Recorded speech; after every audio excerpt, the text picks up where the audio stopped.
تو جان قربانے لیکن نماز واسطے وقت کوئی نہیں دیندا. نبی تے جان قربانے لیکن رشتہ داری دے معاملے دے اندر, حقوق العباد دے معاملے دے اندر انہیں اپنے پراواں دا حق کھا لیا اے, اپنیاں بہناں دا حق کھا لیا اے. میں سوال کرنا چاہنا, او صف اول دا نمازی ہے, صف اول دا نمازی اللہ دی قسم رون آمدا ہے کس انداز دے اندر کنا لفظ اندر اے مسائل بیان کریے. ساڑھے پڑھے لکھے اہل حدیث اپنے آپ نو اہل سنت قوان والے, صف اول دے نمازی, تکبیر اولا دے نال نماز پڑھن والے, لیکن حقوق دے معاملے اندر اے دی زندگی اٹھا لو.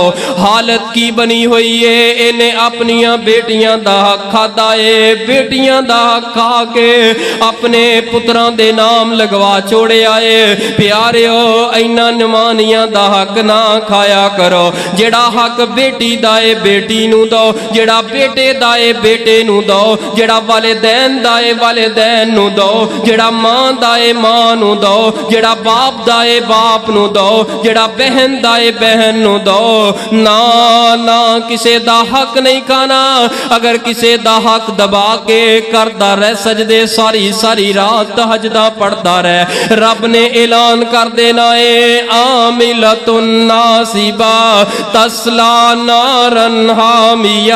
اے میرے بندے میں کی کرنا ہے, تیریاں نمازاں نو نمازاں پڑھ لیاں لیکن پیچھے اپنیاں بیٹیاں دا حق تو کھا کے آگے آئے, اپنیاں بہناں دا حق تو کھا کے آگے آئے. سونیاں نماز بھی پڑھنی ہے, اساں دین اندر بھی رہنا ہے, اساں جمعے پڑھنے پڑھانے بھی نے, ذکر و اذکار بھی کرنے نے, لیکن بہناں دا حق نہیں ہو کھانا, بیٹیاں دا حق نہیں ہو کھانا.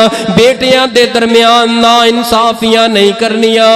اگر 5 بیٹے نے انہاں اندروں ایک نافرمان ہے, نافرمان نو پورا حق دینا ہے کہ وہ دین کہہ رہے ہیں, اسلام کہہ رہے ہیں. کوئی بیٹا نافرمان ہوئے, باپ کہے کہ انہیں تے میرا کچھ نہیں کیتا, نا باپ نو کوئی حق حاصل لے, او دا حصہ دوسریاں دے نام کروا دے.